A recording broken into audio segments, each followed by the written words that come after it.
Assalamualaikum warahmatullahi wabarakatuh. Halo, selamat datang kembali, siswa-siswi kelas 12 TJKT. Semoga semuanya dalam keadaan sehat, semangat, dan siap mengikuti pembelajaran coding dan kecerdasan artifisial pada pertemuan kali ini.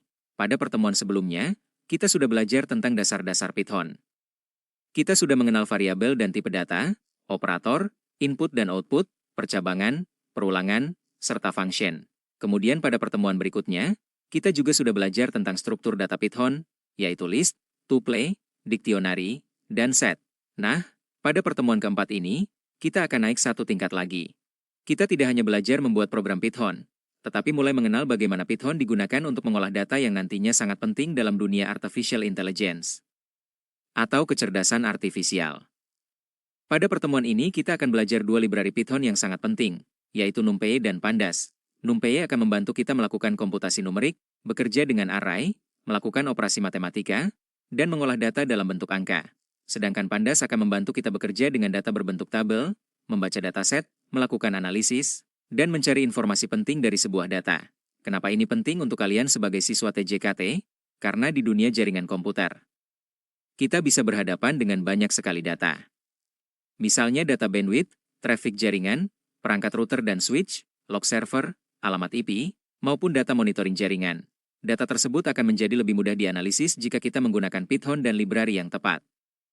Jadi, pada pertemuan kali ini, kita akan mulai mengenal bagaimana data dapat diolah menggunakan Python sebagai salah satu langkah awal menuju kecerdasan artifisial. Siapkan Google Colab atau lingkungan Python kalian. Mari kita mulai pembelajaran coding dan kecerdasan artifisial pertemuan 4. Tema kita hari ini adalah Python untuk AI, khususnya NumPy dan Pandas. Selamat belajar, tetap fokus, dan jangan takut mencoba kode sendiri. Kita mulai dari tujuan pembelajaran. Library Python untuk AI. Selamat datang di pertemuan 4 coding dan kecerdasan artifisial. Pada pertemuan kali ini kita akan membahas library Python untuk AI, khususnya NumPy dan Pandas. Kita akan melihat bagaimana Python dapat digunakan bukan hanya untuk membuat program sederhana, tetapi juga untuk mengolah data yang menjadi bagian penting dalam kecerdasan artifisial. Materi ini sangat berhubungan dengan pembelajaran kita sebelumnya. Kalau sebelumnya kita belajar dasar-dasar bahasa Python, sekarang kita mulai menggunakan kemampuan tersebut untuk pekerjaan yang lebih dekat dengan pengolahan data dan AI.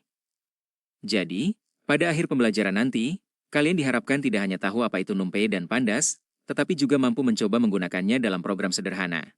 Tujuan pembelajaran, pada slide ini kita melihat tujuan pembelajaran kita. Setelah mengikuti pembelajaran ini, kalian diharapkan mampu memahami dan menerapkan library NumPy dan Pandas dalam pengolahan data untuk kebutuhan AI.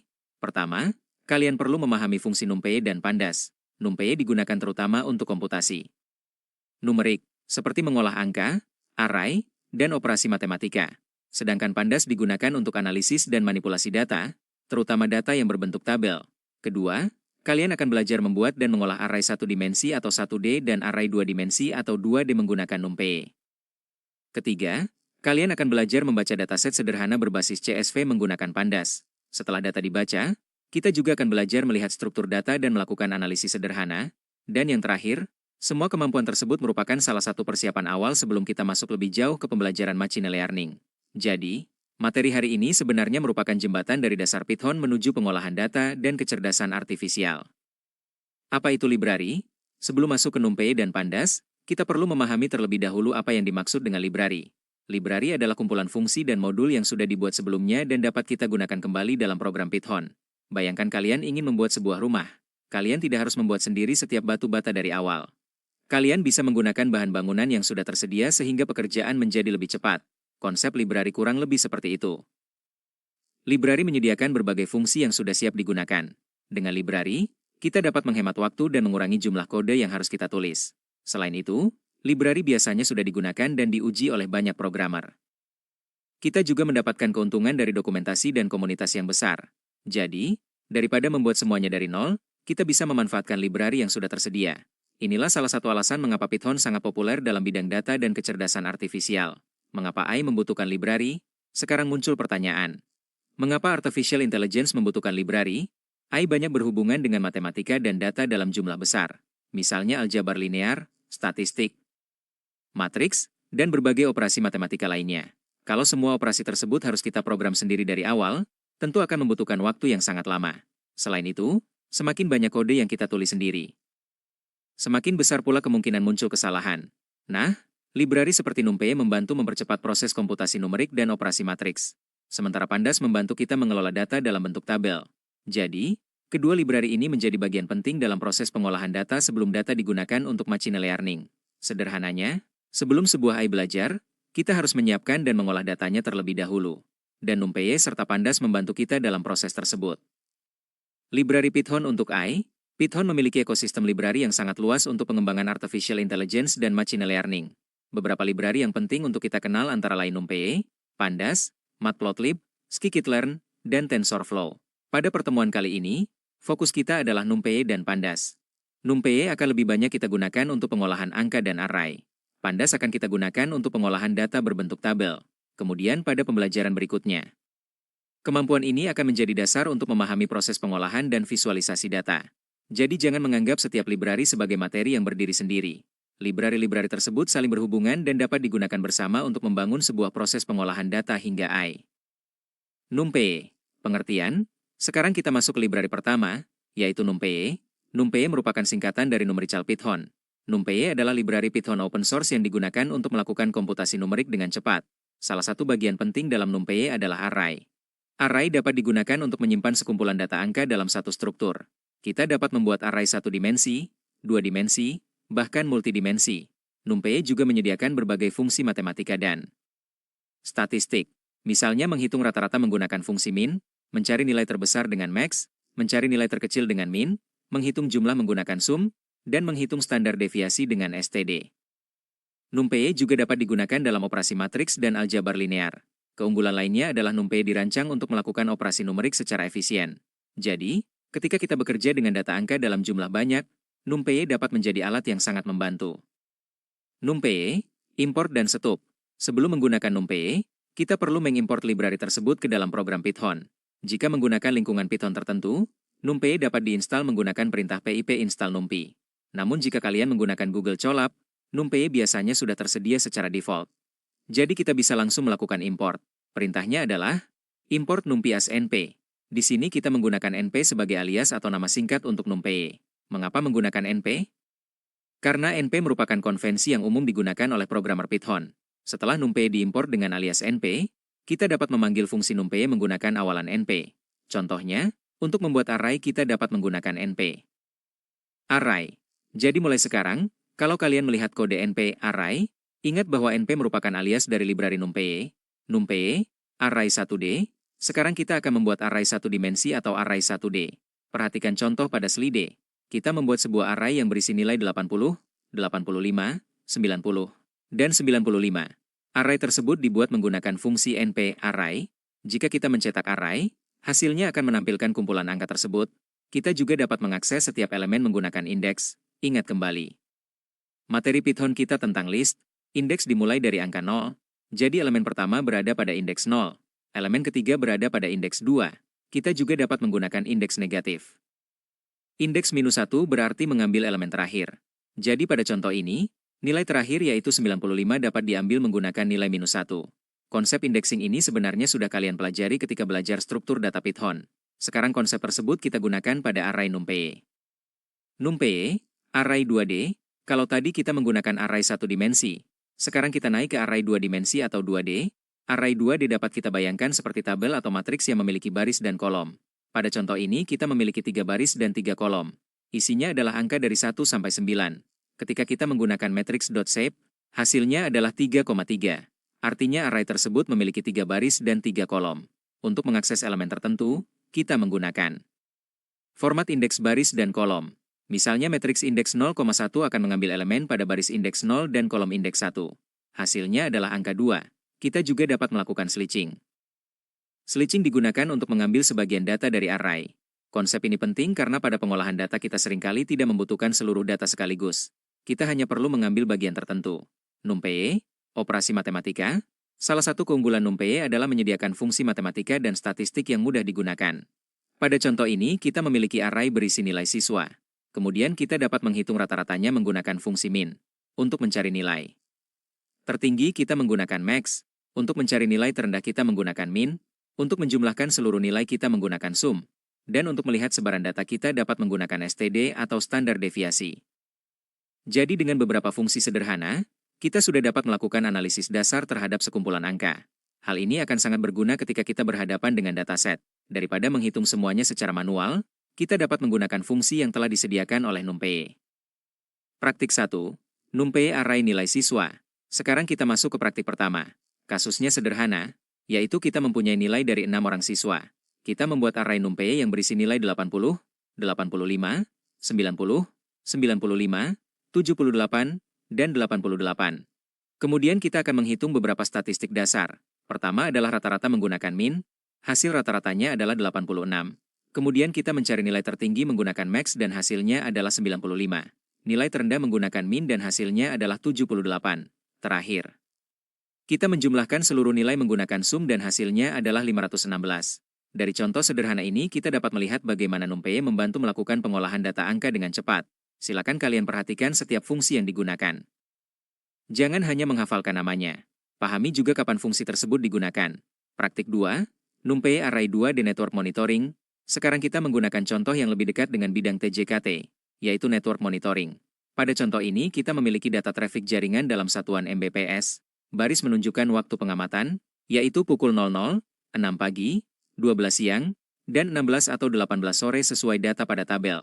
Sedangkan kolom menunjukkan perangkat jaringan, yaitu router, switch, AP1, dan AP2. Data tersebut kita simpan dalam array 2 dimensi menggunakan NumPy. Kita bisa melihat bentuk array menggunakan shape. Hasilnya adalah 4,4, artinya terdapat 4 baris dan 4 kolom. Kita juga bisa mengambil traffic pada jam tertentu menggunakan indexing. Misalnya traffic index 2 menunjukkan data pada baris ketiga atau waktu pukul 12. Kita juga bisa mengambil seluruh data traffic router menggunakan switching pada kolom pertama. Kemudian menggunakan max aksi sama dengan 0, kita dapat mencari nilai maksimum masing-masing perangkat. Contoh ini menunjukkan bahwa NumPy tidak hanya berguna untuk nilai siswa. NumPy juga dapat digunakan untuk mengolah data jaringan, yang nantinya dapat menjadi bahan analisis. Pandas. Pengertian. Setelah memahami NumPy, sekarang kita masuk ke library kedua, yaitu Pandas. Pandas adalah library Python open source yang digunakan untuk analisis dan manipulasi data berbasis tabel.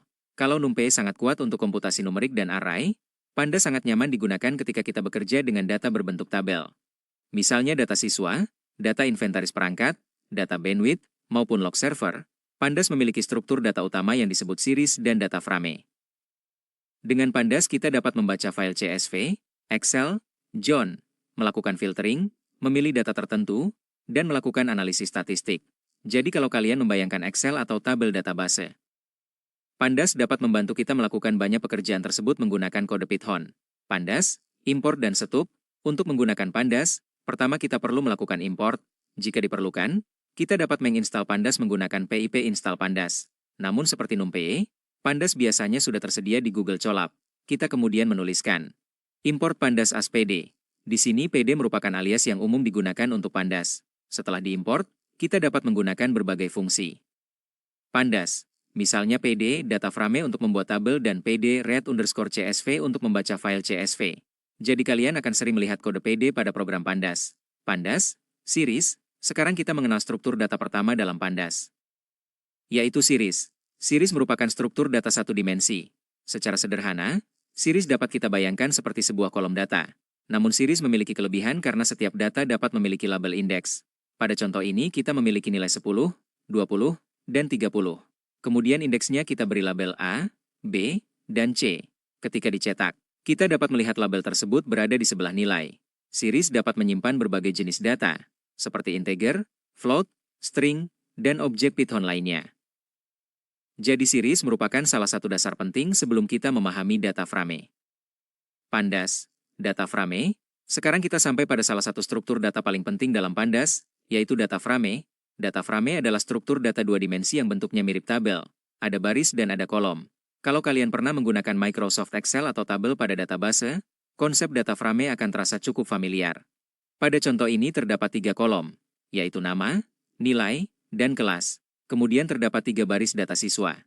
Kita dapat mengambil sebuah kolom menggunakan nama kolom. Misalnya DF dengan kurung siku nama, kita juga dapat mengambil baris tertentu menggunakan ilog. Selain itu, kita bisa menambahkan kolom baru. Contohnya kita membuat kolom lulus berdasarkan kondisi apakah nilai lebih besar atau sama dengan 80. Ini menunjukkan bahwa data frame sangat fleksibel untuk pengolahan data. Pandas, membaca CSV, Dalam dunia nyata, data biasanya tidak selalu kita ketik satu persatu di dalam program. Data dapat berasal dari file. Salah satu format file yang sangat umum adalah CSV. CSV merupakan singkatan dari Comma Separated Values. Dengan Pandas kita dapat membaca file CSV menggunakan fungsi read_CSV. Contohnya, df sama dengan pd.read_CSV, kemudian nama file CSV. Setelah file dibaca, Pandas akan mengubah data tersebut menjadi data frame. Pada contoh terdapat file siswa CSV yang berisi kolom nama, nilai, dan kelas. Kemudian kita dapat mencetak data frame tersebut untuk melihat isinya. Inilah salah satu kemampuan penting Pandas. Kita bisa mengambil data dari file kemudian mengolahnya menggunakan Python. Pandas, head, dan tail. Ketika kita memiliki dataset yang besar, kita tentu tidak ingin langsung mencetak seluruh data. Bayangkan jika terdapat 10.000 baris. Kalau semuanya ditampilkan, tentu akan sulit dibaca. Karena itu Pandas menyediakan fungsi head dan tail. Fungsi head digunakan untuk melihat bagian awal dataset. Secara default, head menampilkan 5 baris pertama. Kita juga dapat menentukan jumlah baris. Misalnya head 3 untuk menampilkan 3 baris pertama. Sedangkan tail digunakan untuk melihat bagian akhir dataset. Secara default, tail menampilkan 5 baris terakhir. Kedua fungsi ini sangat berguna untuk melakukan pengecekan awal terhadap dataset. Pandas, info. Selanjutnya kita memiliki fungsi info. Fungsi df.info digunakan untuk melihat ringkasan struktur data frame. Informasi yang ditampilkan antara lain jumlah baris, jumlah kolom, nama kolom, tipe data, jumlah nilai yang tidak kosong, serta penggunaan memori. Kenapa informasi ini penting? Karena sebelum melakukan analisis, kita perlu mengetahui kondisi data yang kita miliki. Misalnya kita mempunyai kolom nilai yang seharusnya berupa angka. Kalau ternyata tipe datanya terbaca sebagai teks, kita perlu menyadarinya terlebih dahulu. Jadi info dapat kita gunakan sebagai salah satu langkah pemeriksaan awal kualitas data. Pandas, -B. Kalau info digunakan untuk melihat struktur dataset, maka -B digunakan untuk melihat statistik deskriptif. Dengan df.-b, Pandas dapat menampilkan ringkasan statistik secara otomatis. Di antaranya adalah count, min, standar deviasi, nilai minimum, kuartil 25%, 50%, 75%, dan nilai maksimum. Misalnya kita mempunyai data nilai siswa. Dengan -B kita dapat mengetahui berapa jumlah datanya, berapa rata. Ratanya, nilai terendah, nilai tertinggi, dan bagaimana persebaran datanya. Fungsi ini sangat membantu ketika kita ingin memahami dataset dengan cepat. Jadi ingat 3 fungsi penting yang sudah kita pelajari. Head untuk melihat data awal, info untuk melihat struktur data, dan -B untuk melihat ringkasan statistik. Praktik 3, Pandas membaca CSV. Sekarang kita masuk ke praktik ketiga. Kali ini kita akan membuat file bernama nilai_siswa CSV. File tersebut memiliki kolom nama, nilai, dan kelas. Setelah file dibuat, upload file tersebut ke Google Colab. Kemudian kita import Pandas dan membaca file menggunakan read_CSV. Setelah data terbaca, kita gunakan 3 fungsi yang baru saja. Dipelajari. Pertama, head untuk melihat data awal. Kedua, info untuk melihat struktur dan tipe data. Ketiga, -B untuk mendapatkan statistik deskriptif. Perhatikan hasilnya dengan baik, jangan hanya menjalankan kode. Catat hasilnya dan coba interpretasikan. Misalnya, berapa rata-rata nilai siswa, berapa nilai tertingginya, berapa nilai terendahnya. Dengan begitu, kalian tidak hanya belajar coding, tetapi juga belajar membaca informasi dari data. Praktik 4. Pandas Network Inventory. Sekarang kita kembali menggunakan kasus yang berhubungan langsung dengan TJKT. Kita memiliki dataset bernama Network_Inventory CSV. Dataset tersebut berisi informasi perangkat jaringan seperti router, switch, dan access point. Di dalamnya terdapat beberapa informasi seperti nama perangkat, IP, status, dan bandwidth. Kita membaca dataset menggunakan Pandas. Kemudian kita dapat melihat 5 data pertama menggunakan head dan struktur data menggunakan info. Yang menarik, kita juga dapat melakukan filtering. Misalnya kita hanya ingin melihat perangkat yang statusnya aktif.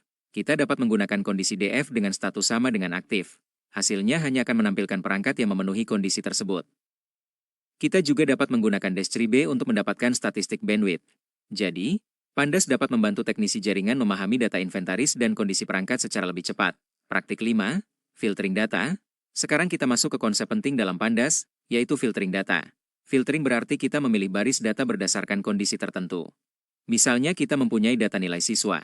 Kita hanya ingin mengambil siswa yang mendapatkan nilai lebih dari 85. Kita dapat membuat kondisi menggunakan df df nilai lebih besar dari 85. Hasilnya hanya berisi data siswa yang memenuhi kondisi tersebut. Kita juga dapat membuat filter dengan lebih dari satu kondisi. Untuk kondisi AND kita menggunakan simbol ampersand. Sedangkan untuk kondisi OR kita menggunakan simbol garis tegak atau pipe. Ada satu hal penting yang harus diingat. Jika menggunakan beberapa kondisi, masing-masing kondisi perlu diberi tanda kurung. Kesalahan kecil pada tanda kurung bisa menyebabkan program tidak berjalan sesuai yang kita harapkan. Filtering ini sangat berguna karena dalam dataset besar kita sering hanya membutuhkan data tertentu. Praktik 6. Tugas kelompok. Sekarang waktunya kalian menerapkan materi yang sudah dipelajari melalui tugas kelompok. Bentuk kelompok terdiri dari 3-4 orang. Kemudian pilih salah satu dataset. Kalian dapat menggunakan data network traffic atau data nilai siswa. Pertama, buat data frame dari dataset tersebut. Kedua, tampilkan head, info, dan dash-tree. Ketiga, gunakan NumPy untuk menghitung nilai min, max, dan min. Keempat, lakukan filtering berdasarkan kondisi tertentu. Dan yang terakhir, diskusikan hasilnya kemudian presentasikan insight atau informasi yang kalian temukan. Ingat, yang dinilai bukan hanya apakah kode berhasil dijalankan. Kalian juga perlu memahami apa arti dari hasil yang diperoleh. Karena dalam pengolahan data, kemampuan membaca dan menjelaskan data sama pentingnya dengan kemampuan menulis kode. NumPy versus Pandas, sekarang kita bandingkan NumPy dan Pandas. NumPy menggunakan struktur data utama berupa array, baik satu dimensi, dua dimensi, maupun multidimensi. Fokus utamanya adalah komputasi numerik dan operasi matematika. Kita sudah melihat beberapa fungsi seperti min, max, min, sum, dan std. Contoh penggunaannya bisa untuk data sensor, bandwidth, dan nilai ujian. Sementara itu, Pandas memiliki struktur data series dan data frame. Pandas lebih fokus pada analisis dan manipulasi data tabular. Misalnya membaca CSV, melihat data dengan head, memeriksa struktur dengan info, menganalisis statistik dengan dash-tree, dan melakukan filtering. Jadi cara mudah mengingatnya adalah NumPy kuat untuk angka, array, dan komputasi numerik. Sedangkan Pandas kuat untuk data tabel dan analisis dataset. Keduanya bukan saingan, justru NumPy dan Pandas sering digunakan bersama. Penerapan dalam AI dan Machine Learning. Sekarang kita hubungkan materi kita dengan Artificial Intelligence dan Machine Learning. Dalam sebuah proses AI, kita biasanya tidak langsung memberikan data mentah ke model. Data perlu dipersiapkan terlebih dahulu. Secara sederhana, alurnya adalah data mentah, kemudian diproses menggunakan NumPy untuk preprocessing dan operasi numerik.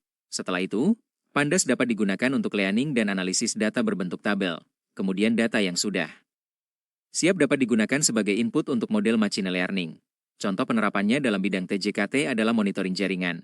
Data bandwidth setiap perangkat dapat disimpan dan dihitung menggunakan NumPy. Data inventaris router, switch, dan access point dapat dikelola menggunakan Pandas. Log server dapat dianalisis dengan filtering dan pengelompokan data. Bahkan data traffic jaringan nantinya dapat digunakan sebagai input untuk model machine learning yang bertujuan melakukan prediksi. Jadi apa yang kita pelajari hari ini merupakan salah satu fondasi dari proses AI. Contoh dataset untuk latihan. Pada slide ini diberikan contoh dataset yang dapat digunakan untuk latihan NumPy dan Pandas. Dataset sangat penting karena kita tidak akan menjadi programmer data hanya dengan membaca teori. Kita perlu berlatih menggunakan data nyata atau data latihan. Dengan dataset, kalian dapat mencoba membaca data, mencari informasi, menghitung statistik, melakukan filtering, dan menemukan pola.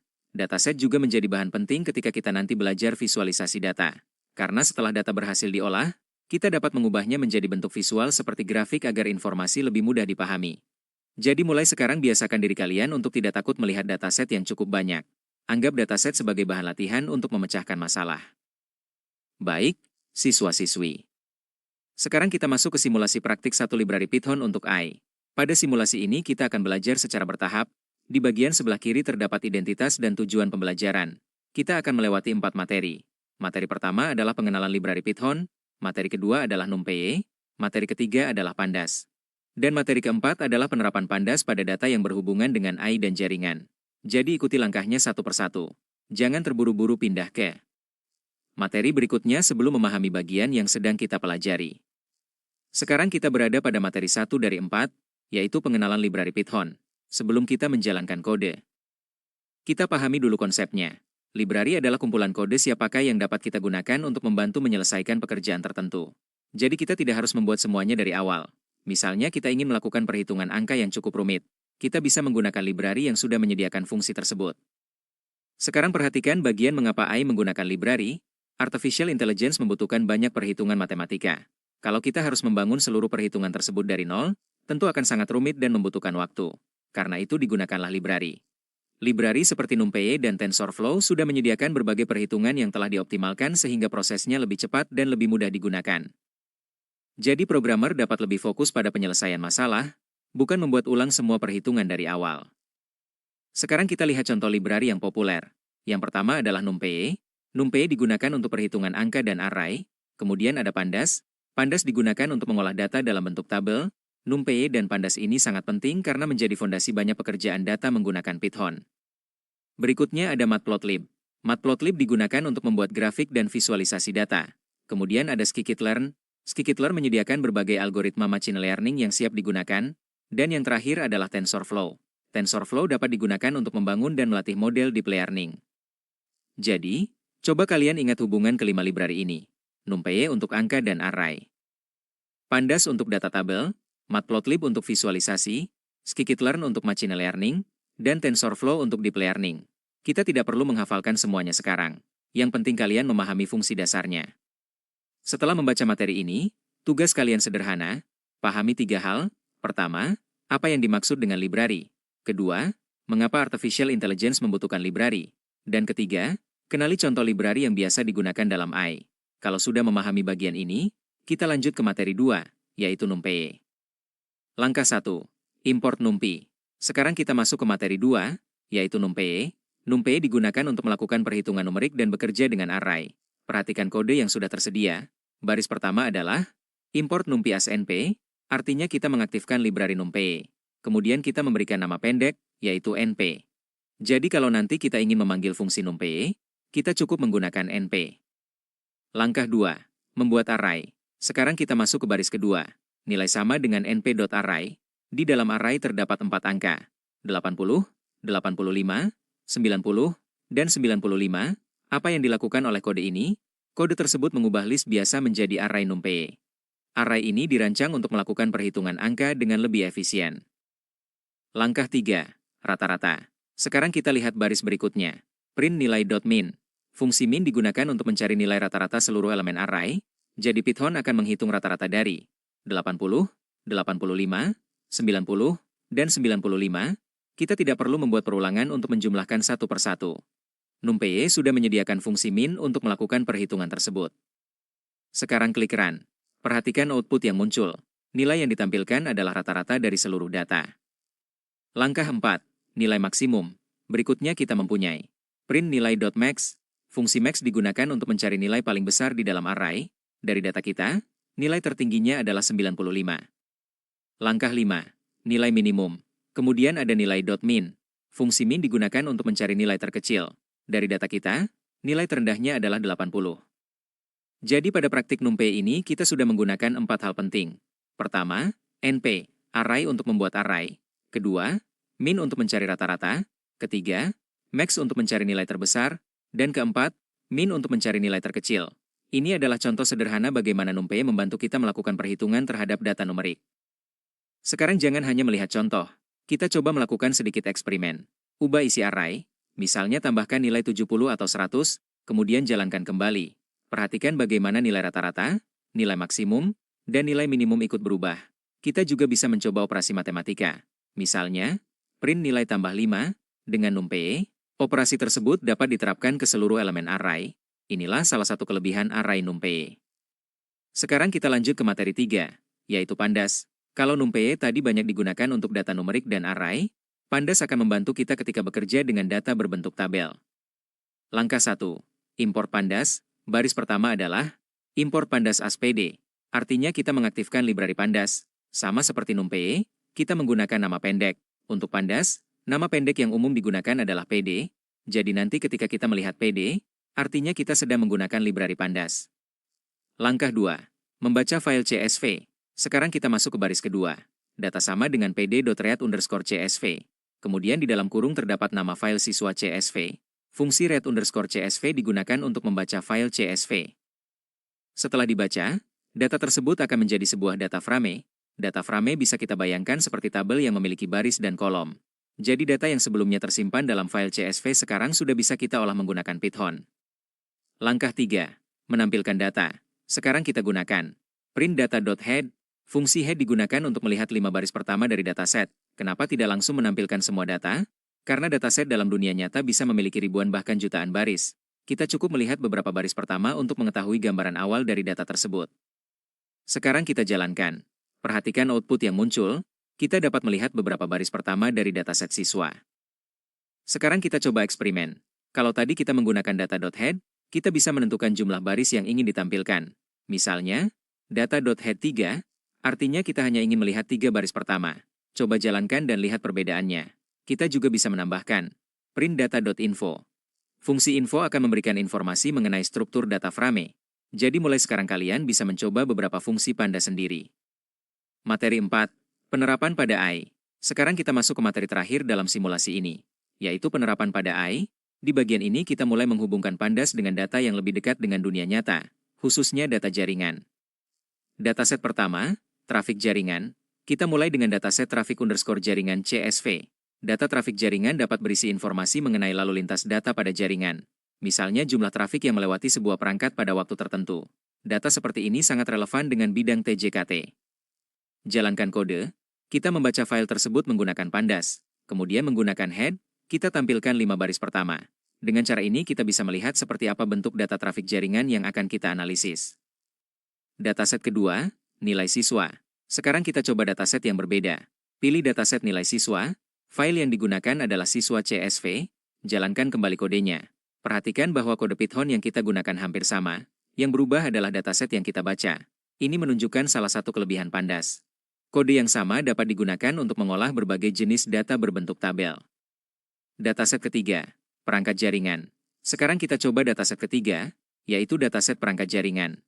File ini berisi informasi mengenai perangkat jaringan, misalnya perangkat seperti router, switch, atau perangkat jaringan lainnya. Data seperti ini dapat membantu kita dalam melakukan inventarisasi perangkat. Dengan Pandas, data tersebut dapat dibaca dan dianalisis menggunakan kode Python. Dataset keempat, log server. Sekarang kita coba dataset terakhir, yaitu dataset log server. Log server merupakan catatan aktivitas yang terjadi pada sebuah server. Data log dapat digunakan untuk melihat berbagai aktivitas atau kejadian yang terjadi pada sistem. Dalam proyek nyata, data seperti ini bisa sangat besar. Karena itu, kemampuan membaca dan mengolah dataset menjadi sangat penting. Hubungkan dengan Artificial Intelligence. Sekarang coba kita lihat keempat dataset tadi. Ada data nilai siswa, ada data trafik jaringan, ada data perangkat jaringan, dan ada data log server. Keempatnya memiliki bentuk data yang berbeda dan dapat digunakan untuk kebutuhan analisis yang berbeda pula. Inilah gambaran sederhana bagaimana Pandas dapat digunakan sebagai bagian dari proses pengolahan data untuk AI. Dalam sebuah proyek Artificial Intelligence, kita biasanya membutuhkan data. Terlebih dahulu, data tersebut kemudian dibaca, dibersihkan, diperiksa, dan dianalisis. Setelah data siap, barulah data tersebut dapat digunakan pada tahap berikutnya, misalnya untuk machine learning.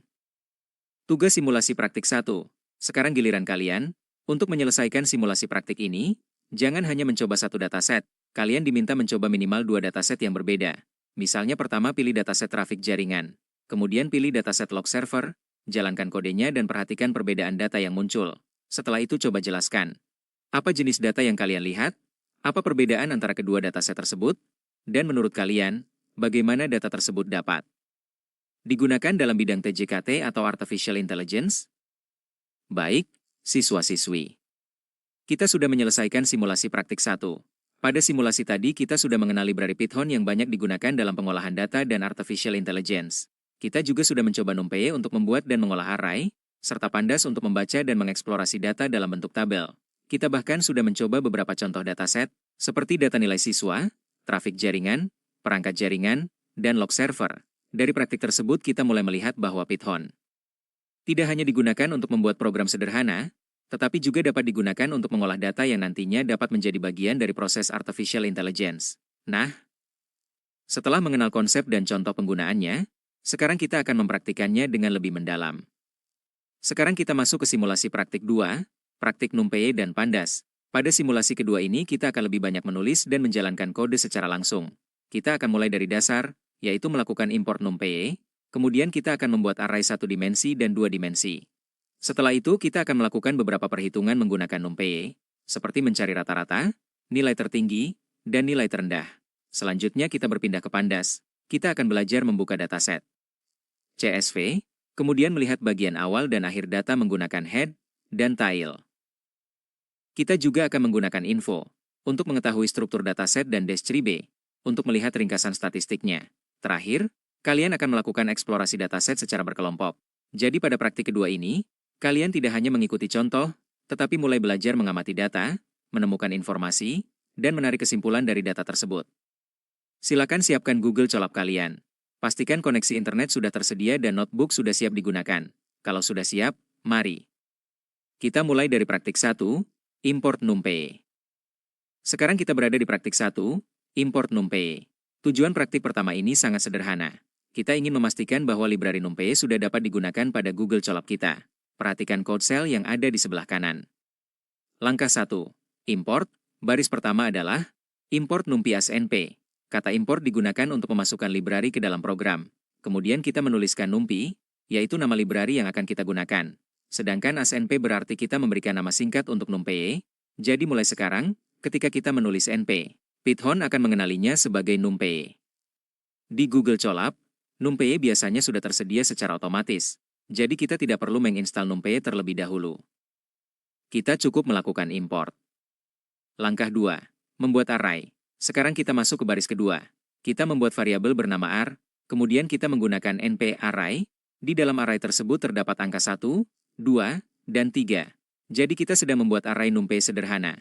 Array ini sekaligus menjadi bukti bahwa library NumPy kita sudah aktif dan dapat digunakan. Langkah 3. Menampilkan hasil. Baris terakhir digunakan untuk menampilkan hasil. Kita menggunakan fungsi print, kemudian kita memberikan teks, NumPy siap dipakai. Setelah itu kita tampilkan isi array ar, sekarang klik tombol run. Output muncul. Kalau output berhasil muncul dan tidak ada error, berarti NumPy sudah siap digunakan. Jadi tujuan praktik pertama sudah tercapai. Checklist praktik 1 aktif. Perhatikan checklist di sebelah kiri. Praktik 1 sekarang sudah selesai.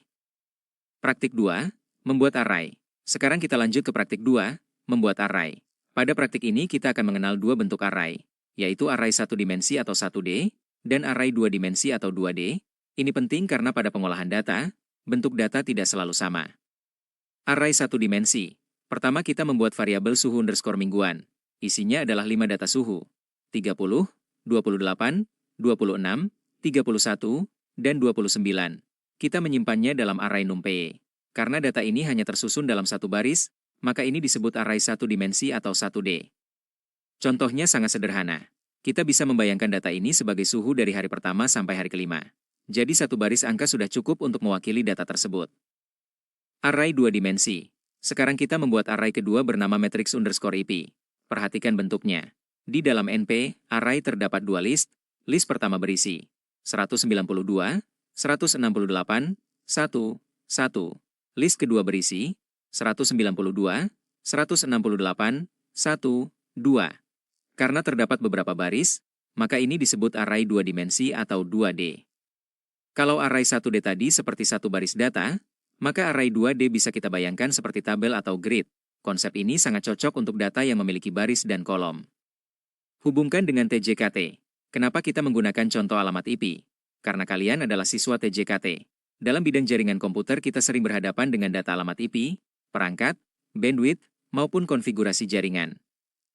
Data-data tersebut nantinya bisa kita susun dan olah menggunakan struktur data seperti array atau data frame.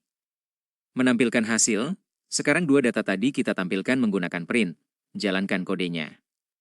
Perhatikan bentuk output, data suhu tampil dalam satu baris, sedangkan matriks IP tampil dalam dua baris. Ini adalah perbedaan sederhana antara array 1D dan array 2D. Jadi ingat, 1D berarti 1 dimensi, 2D berarti 2 dimensi. Array 2D biasanya lebih cocok untuk data yang berbentuk tabel. Praktik 3. Min, max, min. Sekarang kita masuk ke praktik 3, min, max, dan min. Pada praktik ini kita akan menggunakan array untuk melakukan perhitungan statistik sederhana. Kita memiliki 5 nilai ujian. Membuat data. Data yang kita gunakan adalah 70, 85, 90, 60, dan 95. Kita simpan sebagai array NumPy dengan nama nilai underscore ujian.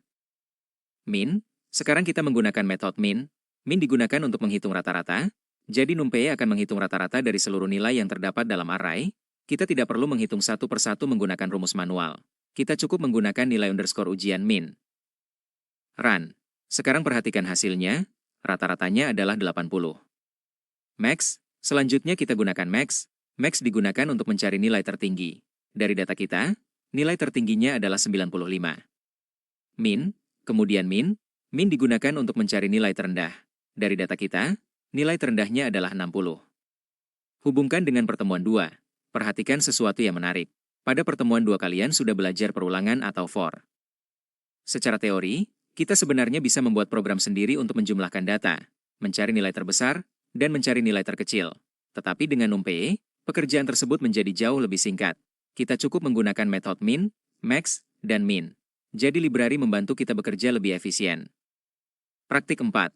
Buka dataset CSV. Sekarang kita berpindah dari NumPy ke Pandas. Ini adalah praktik 4, membuka dataset CSV. Pada praktik ini kita akan membaca data yang tersimpan dalam sebuah file CSV. Import Pandas. Baris pertama. Import Pandas as PD. Sama seperti NumPy, kita melakukan import library. Kita menggunakan PD sebagai nama pendek untuk Pandas. Read CSV. Baris berikutnya sangat penting. Kita menggunakan PD read_CSV. Fungsi ini digunakan untuk membaca file CSV. Pada contoh ini file yang kita buka adalah penjualan CSV. Setelah dibaca, data tersebut disimpan ke dalam variabel bernama data. Hasil dari read_CSV adalah sebuah data frame. Jadi sekarang file CSV kita sudah berubah menjadi data berbentuk tabel yang dapat kita olah menggunakan Pandas. Head. Kemudian kita gunakan data head. Fungsi head digunakan untuk melihat 5 baris pertama dataset. Tujuannya adalah memastikan bahwa file sudah berhasil dibaca dan kita mendapatkan gambaran awal mengenai isi dataset. Jalankan. Sekarang kita klik Run. Perhatikan tabel yang muncul. Nah, di bawah code cell terdapat beberapa pilihan dataset. Jangan hanya mencoba penjualan CSV. Kita juga bisa mencoba dataset yang lain. Ada data nilai siswa, ada data penjualan, ada data cuaca, ada data perangkat jaringan, dan ada data trafik jaringan. Silakan klik salah satu dataset. Perhatikan bahwa struktur kodenya tetap sama. Yang berubah adalah file yang kita baca. Ini menunjukkan bahwa Pandas dapat digunakan untuk mengolah berbagai jenis data berbentuk tabel. Praktik 5. Head, Tail, Info, Describe. Sekarang kita masuk ke praktik yang sangat penting, yaitu praktik 5. Head, Tail, Info, dan Describe. 4 fungsi ini sangat berguna ketika pertama kali kita mendapatkan sebuah dataset baru. Head. Pertama, kita menggunakan data head. Head digunakan untuk melihat bagian awal dataset. Secara default, kita akan melihat 5 baris pertama. Tail. Kedua adalah data tail. Kalau head melihat bagian awal, maka tail melihat bagian akhir dataset. Jadi sekarang kita dapat memeriksa data dari 2 sisi, dari awal dan dari akhir. Info. Ketiga adalah info. Fungsi info digunakan untuk melihat ringkasan struktur dataset. Kita bisa mengetahui jumlah data, nama kolom, dan informasi tipe data. Ini penting karena sebelum melakukan analisis kita perlu mengetahui struktur data yang kita miliki. Describe. Dan yang terakhir adalah Describe. Fungsi ini digunakan untuk mendapatkan ringkasan statistik dari data numerik.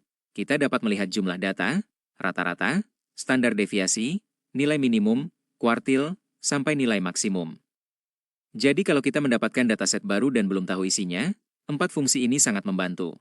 Head untuk melihat bagian awal, Tail untuk melihat bagian akhir, Info untuk melihat struktur, dan Describe untuk melihat ringkasan statistik. Perhatikan satu hal, Describe terutama memberikan statistik untuk kolom yang berisi angka. Untuk kolom teks, ringkasannya akan berbeda. Jadi jangan heran kalau hasil Describe untuk data numerik dan data teks tidak sama. Praktik 6. Eksplorasi berkelompok. Sekarang kita sampai pada praktik terakhir, yaitu praktik 6. Eksplorasi berkelompok. Pada bagian ini kalian tidak lagi hanya mengikuti langkah dari guru. Sekarang kalian mulai melakukan eksplorasi sendiri. Langkah 1. Pilih dataset. Pilih salah satu dataset yang tersedia. Kalian bisa memilih data nilai siswa, data penjualan, data cuaca, data perangkat jaringan, atau data trafik jaringan. Langkah 2. Jalankan head. Setelah memilih dataset, jalankan kode. Kita menggunakan head terlebih dahulu. Tujuannya untuk melihat contoh data yang ada di dalam dataset. Perhatikan nama-nama kolomnya, perhatikan juga jenis informasi yang tersimpan. Langkah 3. Jalankan Describe. Kemudian kita gunakan Describe. Sekarang kita mendapatkan ringkasan statistik dari dataset tersebut. Perhatikan nilai rata-ratanya, perhatikan nilai terendah, perhatikan nilai tertinggi, dan perhatikan apakah ada nilai yang menurut kalian terlihat tidak biasa. Sebagai contoh, kita pilih data nilai siswa. Kita dapat melihat terdapat kolom nama, kelas, dan nilai. Dari data tersebut kita bisa mulai bertanya, Siapa yang memiliki nilai tertinggi? Siapa yang memiliki nilai terendah? Berapa rata-rata nilai siswa? Pertanyaan-pertanyaan seperti inilah yang disebut proses eksplorasi data. Sekarang kita coba dataset yang lebih dekat dengan bidang TJKT. Pilih data trafik jaringan. Di sini terdapat waktu, bandwidth dalam Mbps, dan status jaringan. Coba perhatikan datanya. Pada pukul 10, bandwidth mencapai 890 Mbps dan statusnya padat. Kemudian pada pukul 13, bandwidth mencapai 920 Mbps dan statusnya juga padat. Dari data sederhana ini, kita sudah bisa mendapatkan sebuah informasi. Ketika bandwidth meningkat cukup tinggi, pada contoh dataset ini status jaringan tercatat sebagai padat. Ini adalah contoh sederhana bagaimana kita mulai mencari pola dari data jaringan. Sekarang kita coba data perangkat jaringan. Di sini kita memiliki nama perangkat, tipe perangkat, dan status. Misalnya router 1 berstatus aktif, switch 1 juga aktif, AP lantai 1 aktif, tetapi AP lantai 2 berstatus non-aktif. Dari data sederhana seperti ini kita bisa mulai mengidentifikasi perangkat yang perlu diperiksa. Kita juga dapat mencoba data cuaca. Misalnya terdapat tanggal, suhu dalam derajat Celcius, dan kondisi cuaca. Dengan head kita bisa melihat contoh datanya, dengan Destrib kita bisa melihat statistik suhu. Ini menunjukkan bahwa Pandas tidak hanya bisa digunakan untuk data jaringan. Library yang sama dapat digunakan untuk berbagai jenis dataset. Tugas kelompok. Bagian refleksi. Sekarang adalah bagian tugas kelompok. Kalian diminta memilih salah satu dataset, jalankan eksplorasinya menggunakan head dan Destrib. Kemudian coba minimal 2 dataset yang berbeda, bandingkan keduanya. Setelah itu diskusikan hasilnya dengan anggota kelompok. Ada beberapa pertanyaan yang bisa membantu kalian berdiskusi. Pertama, kolom mana yang memiliki rata-rata paling tinggi atau paling rendah? Kedua, apakah ada data yang terlihat aneh atau berbeda jauh dari data lainnya? Data yang terlihat sangat berbeda dari pola umum dapat menjadi sesuatu yang perlu kita periksa lebih lanjut dan sering disebut sebagai outlier. Ketiga, apa informasi menarik yang kalian temukan dari dataset tersebut? Dan terakhir, bagaimana data tersebut dapat dimanfaatkan dalam bidang TJKT atau Artificial Intelligence? Sekarang tuliskan hasil temuan kelompok kalian pada kotak refleksi. Jangan hanya menulis. Data sudah dianalisis, itu terlalu singkat. Jelaskan apa yang kalian temukan. Misalnya, pada dataset trafik jaringan, bandwidth tertinggi terdapat pada pukul 13 dengan nilai 920 Mbps dan status jaringan padat. Hal ini menunjukkan adanya peningkatan trafik pada waktu tersebut. Contoh seperti ini lebih baik karena kalian tidak hanya menyebutkan data, tetapi juga memberikan interpretasi. Baik, siswa-siswi. Kita sudah menyelesaikan ke-6 praktik pada simulasi praktik 2. Mari kita ulangi apa yang sudah kita lakukan. Pada praktik 1 kita belajar melakukan import NumPy, pada praktik 2 kita membuat array 1D dan array 2D. Pada praktik 3 kita menggunakan NumPy untuk menghitung min, nilai maksimum, dan nilai minimum.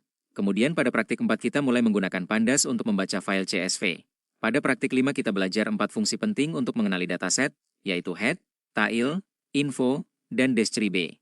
Dan pada praktik 6 kita melakukan eksplorasi dataset secara berkelompok. Yang paling penting, hari ini kalian sudah mulai belajar membaca data, bukan hanya menjalankan kode. Ketika kalian melihat sebuah dataset, biasakan bertanya, data ini berisi apa? Kolomnya apa saja? Nilai tertinggi berapa? Nilai terendah berapa? Rata-ratanya berapa? Apakah ada pola tertentu? Apakah ada data yang terlihat tidak normal? Pertanyaan-pertanyaan tersebut adalah awal dari proses analisis data. Kalau kita hubungkan dengan pembelajaran sebelumnya, pada pertemuan 2 kalian belajar dasar Python. Kita belajar variabel, tipe data, operator, input-output, percabangan, perulangan, dan function. Pada pertemuan 3 kita belajar list, tuple, dictionary, dan set. Sekarang pada pertemuan 4 kita mulai menggunakan library yang lebih khusus untuk pengolahan data. Jadi kemampuan yang kalian pelajari sebelumnya tidak hilang. Justru semuanya menjadi dasar untuk materi yang lebih lanjut. Dan setelah kita bisa membaca dan menganalisis data, muncul pertanyaan berikutnya. Bagaimana kalau data tersebut kita tampilkan dalam bentuk grafik? Misalnya data trafik jaringan kita tampilkan sebagai grafik garis. Data penjualan kita tampilkan dalam grafik batang. Data suhu kita tampilkan dalam grafik sehingga perubahan suhu lebih mudah dilihat. Nah, itulah yang akan kita pelajari pada pertemuan 5, yaitu visualisasi data dengan Python. Jadi alurnya akan semakin jelas. Kita belajar Python, kita belajar struktur data.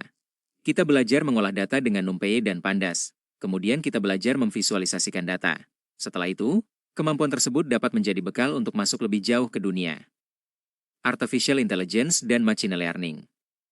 Ingat, jangan belajar coding hanya dengan menghafalkan sintaks. Belajarlah memahami mengapa kode itu digunakan dan informasi apa yang kita dapatkan dari hasilnya. Karena seorang programmer bukan hanya orang yang bisa menulis kode. Programmer adalah orang yang mampu menggunakan kode untuk menyelesaikan masalah. Dan ketika kemampuan coding digabungkan dengan data, kita memiliki bekal yang sangat penting untuk mempelajari kecerdasan artifisial. Selamat mencoba keenam praktiknya, jangan takut error, jangan takut mencoba. Dan jangan takut mengubah contoh kode menjadi versi kalian sendiri. Sampai bertemu pada pembelajaran berikutnya. Tetap semangat. Belajar coding dan kecerdasan artifisial. Video pembelajaran. Pada slide ini terdapat beberapa referensi video pembelajaran yang dapat digunakan untuk memperkuat pemahaman kalian. Ada materi tentang dasar-dasar NumPy, analisis data dengan Python, serta penggunaan NumPy dan Pandas untuk machine learning. Jika ketika praktik kalian masih merasa bingung, kalian dapat menggunakan video pembelajaran sebagai sumber tambahan. Tetapi ingat, menonton video saja belum cukup. Setelah menonton, coba buka Google Colab dan tuliskan kembali contoh kodenya. Kemudian ubah datanya. Misalnya angka pada array diganti dengan data kalian sendiri. Dengan mencoba dan melakukan eksperimen, pemahaman coding akan menjadi lebih kuat. Referensi website. Selain video, kita juga memiliki beberapa sumber referensi website. Dokumentasi resmi NumPy dan Pandas dapat menjadi sumber utama ketika kalian ingin mengetahui fungsi tertentu secara lebih lengkap. Kemudian ada website penyedia dataset seperti Kaggle dan Uchi Machine Learning Repository. Dataset tersebut dapat digunakan untuk latihan analisis data dan persiapan pembelajaran machine learning. Kita juga dapat menggunakan Google Colab sebagai lingkungan untuk menjalankan Python secara online. Ada pula sumber belajar seperti W3 Schools yang menyediakan materi dasar NumPy dan Pandas. Jadi biasakan mulai sekarang untuk belajar dari dokumentasi. Seorang programmer tidak harus menghafalkan semua fungsi. Yang lebih penting adalah mengetahui bagaimana mencari informasi dan memahami cara menggunakan fungsi tersebut. LKPD praktik. Sekarang kita masuk ke bagian LKPD atau lembar kerja peserta didik. Pertama, buka Google Colab. Kemudian buat notebook baru dan beri nama LKPD_NumPy_Pandas. Selanjutnya lakukan import NumPy dan Pandas. Buat sebuah array NumPy yang berisi nilai 75, 80, 85, 90, dan 95. Kemudian hitung nilai rata-rata, nilai maksimum, dan nilai minimum. Setelah itu lanjutkan dengan latihan Pandas. Kalian perlu membuat atau membaca dataset CSV. Tampilkan 5 data pertama. Menggunakan head. Periksa struktur data menggunakan info. Lakukan analisis statistik menggunakan dash-tree, kemudian lakukan filtering terhadap data berdasarkan kondisi tertentu. Jangan lupa menyimpan hasil analisis dan screenshot output sebagai bukti pengerjaan. Pastikan kode kalian dapat dijalankan dan hasilnya dapat dijelaskan. Penilaian dan pembagian waktu. Pada pembelajaran ini terdapat 3 aspek penilaian. Pertama adalah pengetahuan, dengan bobot 30%. Pengetahuan dapat dinilai melalui kuis mengenai fungsi NumPy dan Pandas, termasuk memahami array, data frame, dan operasi dasar. Kedua adalah keterampilan, dengan bobot 50%. Keterampilan menjadi bagian terbesar karena kalian akan melakukan praktik langsung.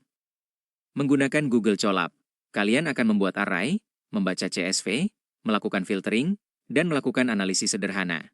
Ketiga adalah sikap, dengan bobot 20%. Sikap meliputi keaktifan dalam diskusi, kerja kelompok, serta ketepatan waktu dalam mengumpulkan tugas. Jadi jangan hanya fokus mendapatkan kode yang berjalan. Tunjukkan juga proses belajar, kerjasama, dan tanggung jawab kalian. Tips belajar NumPy dan Pandas. Ada beberapa tips agar kalian lebih mudah mempelajari NumPy dan Pandas. Pertama, mulailah dari contoh yang sederhana dan lakukan secara bertahap. Jangan langsung mencoba dataset yang sangat besar. Mulai dari beberapa angka atau beberapa baris data. Kedua, gunakan dokumentasi resmi NumPy dan Pandas. Dokumentasi akan membantu kalian memahami fungsi dan cara penggunaannya. Ketiga, kerjakan proyek kecil dan lakukan eksperimen dengan kode sendiri. Misalnya, kalian membuat data nilai kelas sendiri, atau kalian membuat data traffic jaringan sederhana, kemudian coba hitung rata-rata, nilai maksimum, dan lakukan filtering. Semakin sering kalian mencoba, semakin terbiasa kalian dengan Python. Ingat, kemampuan coding tidak terbentuk hanya dengan membaca. Kemampuan coding terbentuk dengan mencoba, salah, memperbaiki, dan mencoba lagi, refleksi dan tanya jawab. Sebelum pembelajaran kita akhiri, mari kita lakukan refleksi. Coba pikirkan kembali, apa yang kalian pelajari hari ini tentang NumPy dan Pandas? Kemudian, bagaimana NumPy dan Pandas dapat diterapkan dalam bidang TJKT? Apakah kalian dapat membayangkan penggunaan NumPy untuk mengolah data bandwidth atau traffic jaringan? Apakah kalian dapat membayangkan penggunaan Pandas untuk mengelola data inventaris perangkat atau log server? Kemudian pertanyaan terakhir, apa yang ingin kalian pelajari lebih lanjut tentang library Python untuk AI? Silakan tuliskan jawaban kalian atau sampaikan ketika sesi diskusi. Jika masih ada yang belum dipahami, jangan ragu untuk bertanya. Dalam belajar coding, Bertanya bukan berarti tidak mampu. Justru dengan bertanya, kita sedang mencari cara untuk memahami sesuatu dengan lebih baik. Penutup, tidak terasa kita sudah sampai di akhir pembelajaran coding dan kecerdasan artifisial pertemuan 4. Hari ini kita sudah belajar banyak hal, kita mulai dari memahami apa itu library.